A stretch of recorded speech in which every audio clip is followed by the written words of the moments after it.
How do you see what are the main reasons of what's happening with the stock market?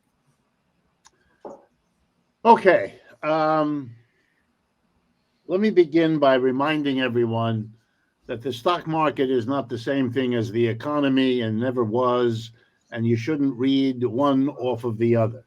They have their own sets of determinants that are not identical. It is possible for the market to go up and the economy to be in trouble, and it's possible for the economy to be in good shape and the market is in trouble. So keep that in mind. That's an important caveat because the short circuiting of that difference is common in the media. They will infer one from the other. You'll see presidential races in which one side says the economy is good. Why? Because the market is going up. And the other side said the economy is terrible and that the market going up doesn't change that. That's an awareness that they're different, but it's being used in a crude way. I want to make the case that you should keep it in mind because it is really the truth of this situation. Okay. I'm going to mention three things quickly that I think contributed to the remarkable breakdown of the market on Monday and Tuesday of this week. It's not yet clear where that's all going. It's bouncing around, but the drop on Monday was unmistakable, 1,000 points on the measurement and so forth. Okay, the first thing is to remind everyone that capitalism is a system of cycles. That's the politest word we have for this phenomena. Here are some other words: bust, crash, crisis, recession, depression. I could go on. Every 4 to 7 years, according to the National Bureau of Economic Research, a well-respected agency of the U.S. government, on average, Michael doesn't agree, between 4 and 7, on average, every 4 to 7 years, capitalism, wherever it is, has a downturn. Some of them are short and shallow, others of them are long and deep. The Great Depression of the 30s, long and deep. The collapse in 2020, very deep, short. The one in 2008 and 9, deep and short. Medium length in terms of how bad it can get. So if you're using this 4 to 7 year average, and if the last one we had was in the year 2020, the so-called COVID breakdown, well, it's 5 years. So it's pretty much on schedule. We are, to make a long story short, we're kind of due for another one. Nobody should be surprised. And if you read the financial press, there are plenty of people who have done this little arithmetic and they know we kind of, we could be due for another one. Number two, we have a very volatile administration. I mean, on again, off again trade war, on again, off again tariffs. The latest one this morning, a 200% tariff on European wine, I believe it was. You know, this is a politician who has discovered that thanks to the Congress, the tariff is something he can do. He can be a cowboy with the tariff because he can declare them without having to go through any sort of procedure with any other branch of government. He just has the power to do it. And so he By the way, it's 50% tariff, Richard. Just he's talking about 50% tariffs on whiskey, and he's talking about, you mentioned the tariff on Europeans. It's going to be 200, yeah. Yeah, because 200. of the, yeah. On European, I thought, I read the headline 200%. No, that's right. That's right. On European wine, and I can. Yeah, you're French. You think of wine, not. Yes. I don't drink that. In response, by the way, in response to 50% tariff of on whiskey coming from the United States to bourbon. Europe. Yeah, everybody, the Chinese, everybody is tariffing bourbon in order to impact that part of the country which is concerned with bourbon production. Anyway, here's the point. the uncertainty, and there's a story in today's Wall Street Journal that the Business Roundtable has been having meetings with Trump, and the lesson of all of it is clear. This level of on again, off again produces what economists call uncertainty, which is always a problem in economics. And now it is an exaggerated uncertainty because of literally 2 months of on again, off again. No business in their right mind would move production from China to Ohio or from Mexico to New York based on this craziness, because to move a production facility is very expensive and takes a lot of time. In short, it entails risk.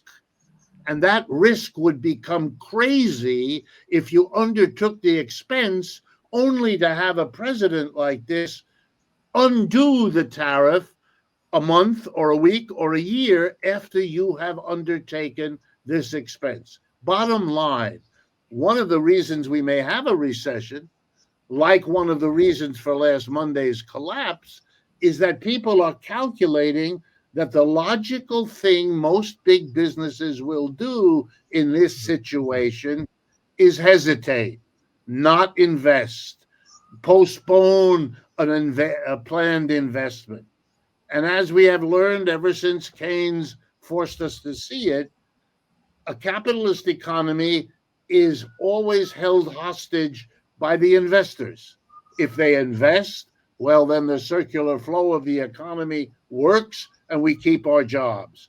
If they decide to hold back, which their free enterprise allows them to do, then we all suffer the consequences that they're not investing the money, that the money is sitting there waiting. Mr. Trump maybe never had that explained to him, but he is increasing the uncertainty, therefore the risk, therefore the hesitancy, and therefore the arrival of the next recession we're due for at any moment. And what you saw on Monday was crystal clear, an exemplar of that. Why? Because the night before, on a Fox interview, the interviewer had asked Trump directly, some words like, can you rule out a recession this year? And he fudged. He didn't give a clear answer. He clearly did not want to go and say, oh, don't worry, it'll be taken care of. He couldn't even give that. If you put that together with what happened earlier last week, and I believe we mentioned it last time in our conversation, earlier last week, the Atlanta Federal Reserve Bank issued its prediction for 2025. They said a recession is coming. They predicted a decline of the GDP, I believe, in the neighborhood of 2%, which would be not just a recession, but a bad one. Wow. So now there's in the air all of this, add the uncertainty, and you've got all the conditions. And then finally, I want to stick in here. I know I'm special pleading here, but I do believe that we are living in the decline of an empire, and that it is the background music. No, it doesn't explain the stock market on Tuesday or Monday. No, it doesn't. But it is there is the gnawing, worrisome backdrop in the minds of Jamie Dimon or anybody else in Wall Street, that maybe we really are. Maybe what a few folks are saying. I'll pick one in their world, Ray Dalio, very important investor, Bridgewater, one of the biggest hedge funds in the world. He keeps telling people, that's what I see, that's what I see. Even if you don't believe him, it's in the air. You put those things together and you can have a panic day on Wall Street like last Monday, and you better pay attention, because typically the crash doesn't all happen at once. It shows you, it smells already in advance, and that's what I think Monday represents. Richard. Well, that's the whole point. And that's why I don't believe in cycles. Cycles are ideological. The National Bureau was founded by Wesley Clark Mitchell, who said capitalism is a cycle that goes on and on and on. Thanks to automatic stabilizers, we don't need a government. We don't need government regulation. It's automatic. The free market is going to handle everything. Well, you and I have spent our entire life talking about the long picture of where is capitalism going. That's not a cycle. Each cycle, cyclical recovery in the United States, is started from a higher and higher and higher level of debt. It's not simply that the Western empire is going down, the Western economies are going down because they've been so highly polarized. The 90% of the population has not increased its part of GDP. It's all been the upper 10% of the population, and that's been polarizing, gaining from the stock market, as you pointed out, that really isn't the economy. The stock market is the economy for the 10%, not the 90%. So I think there's the problem goes much deeper than a cycle. It's the fact that we're seeing the end of the whole post-1945 expansion of Western capitalism that was based on a unsustainable financialization, debt increase, increase in rent seeking, leading to deindustrialization. And as a result of this deindustrialization, when you have Trump's imports now, which was the question that Nima asked, you're going to have a break in supplies. You've already seen the Ontario Governor Ford saying, well, we're going to turn off the electricity to upstate New York. We're not going to just increase the price of Canadian electricity 25%. We can just turn it off. The tariffs that Trump threatened to put on auto trade, as we said, prevent machine parts coming up. There are going to be all sorts of breaks in the supply chain that cause the whole chain to stop operating, everything to stop. And there's a feeling in all of the news reports that somehow what Musk is doing by just cutting government activity apart by creating chaos is going to create chaos that interrupts activity, and it'll be just as you said, Richard. Nobody's going to try to invest in the United States without knowing exactly what they're going to do. So, how is Europe? Since we're talking about the West, what's Europe doing? Well, you have Merz in Germany, and Lavrov saying, well, we can have a revival of European capitalism by military spending. 900 billion euros for military spending. And maybe we can't produce cars anymore, but Volkswagen and other companies can shift to military spending to support the fantasy that Russia may invade us and we're going to need tanks to fight the Russian invasion. Well, this can't really save capitalism because it's nonsense. So I think there's a deeper fight here that you and I have spoken about for years and years and years. And it's what kind of world are we going to have?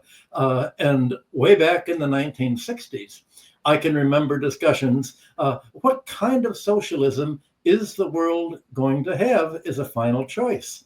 Is it going to be the pro-labor, social democratic socialism that most of the world expected after World War II, a kind of mixed economy such as has made China so successful? Or is it going to be the pro-financial national socialism that seemed to have lost World War II, but was somehow sustained by the United States in rescuing the Nazis and the Banderites and bringing them to the U.S. and Latin America and other countries to try to prepare for the final battle against socialism.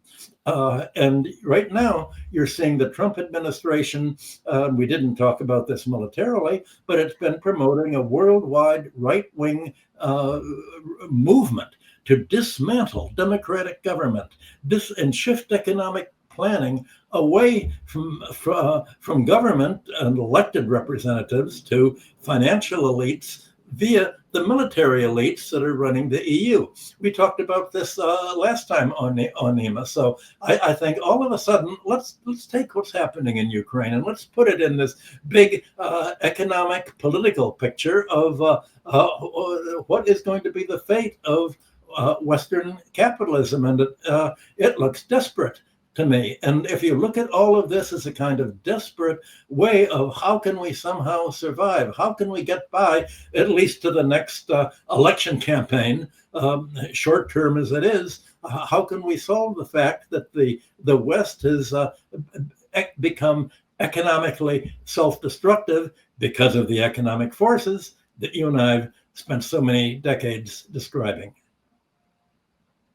Yeah, I think what I think would be worth our talking about, both today and perhaps in a future show, would be one key point that you made. I think we need to examine why it is that you, Michael, have the judgment that Ukraine, the war in Ukraine, is linked to the notion that all of Europe is at peril from Russia, which in turn is linked to an attempt to revive European capitalism, which looks pretty sorry as it crumbles between the U.S.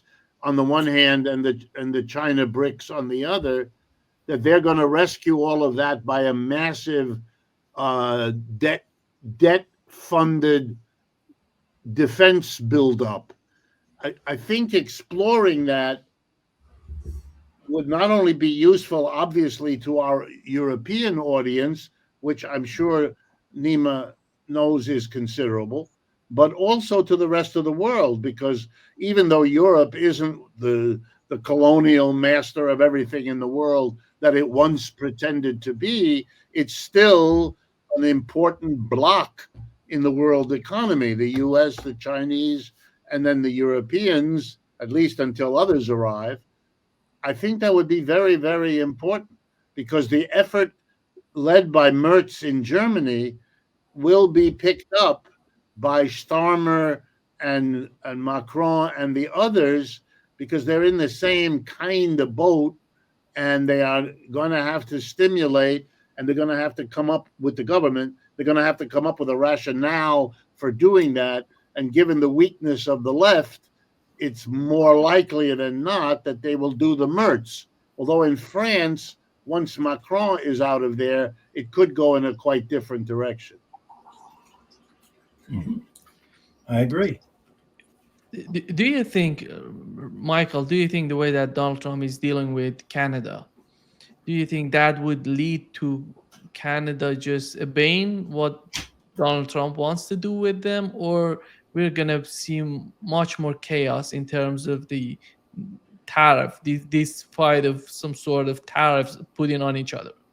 Well, the mentality of Canada is to submit and surrender to anything the United States does, except the way in which Trump has set the antagonism with Canada makes it politically necessary to be self-assertive, just as you're having Greenland self-assertive. It's as if Trump has tried to mobilize Canadian nationalism and give it a backbone that it has not had for over half a century. So I think that Canada will try to retaliate, because Canada has the ability to create a break in the chain of supply in America. Most of America's steel, 50% of America's steel comes from Canada. 11% of America's aluminum comes from Canada. And if Trump really imposes these crazy tariffs on steel and aluminum, which are going to increase the price of every manufactured good made out of steel and aluminum, and half of every car is made out of steel, and put together with parts made across the Canadian or Mexican borders, as we've discussed. I don't see how the car companies can continue to produce for a market, and how other manufacturers are going to be able to function. And Trump's fantasy is, okay, we've increased the price of importing aluminum and steel and auto parts so highly that the only way that manufactured companies and car companies and airplane companies can make a profit is to leave, to relocate in the United States behind the tariff wall.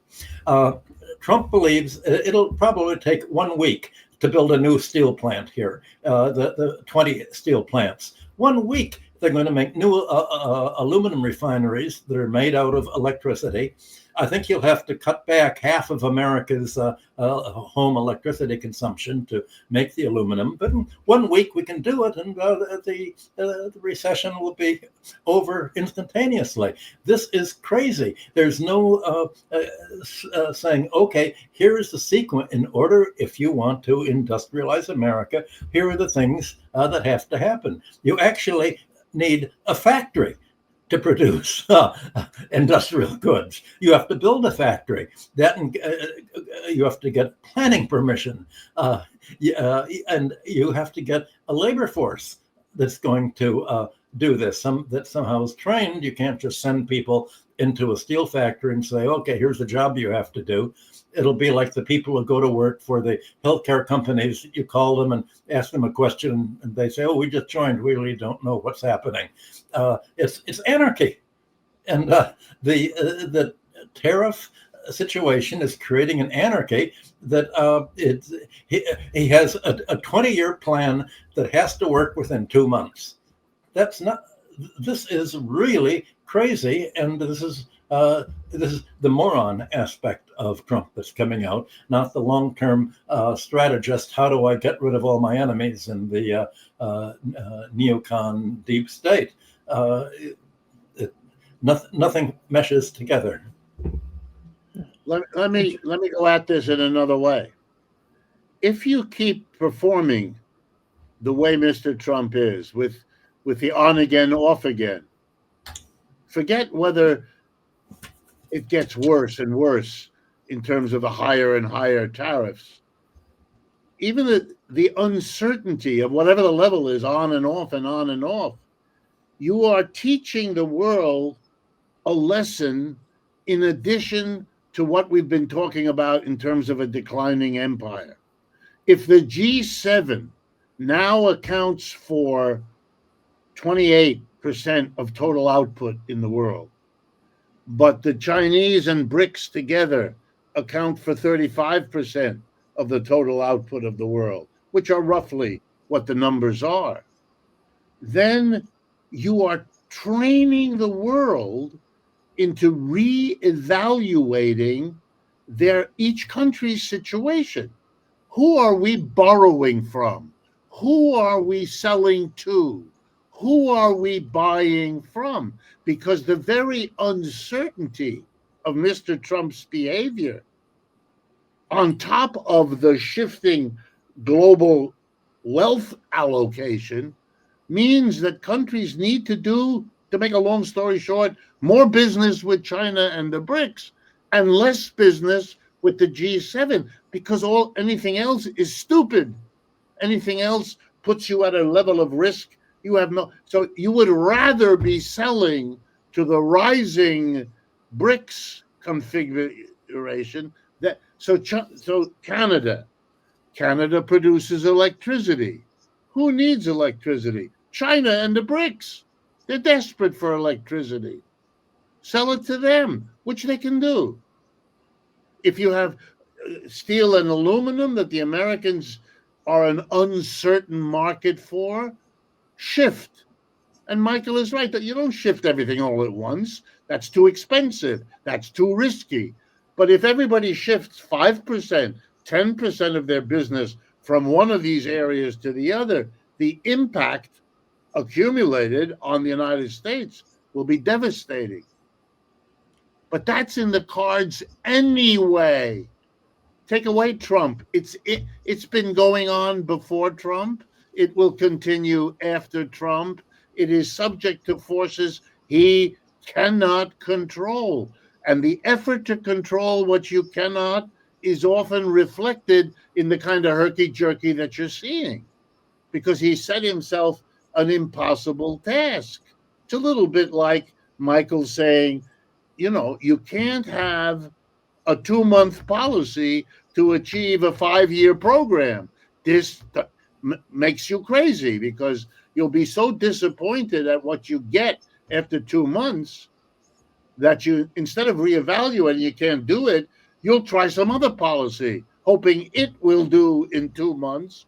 But that's not your problem, the right policy. Your problem is you don't understand.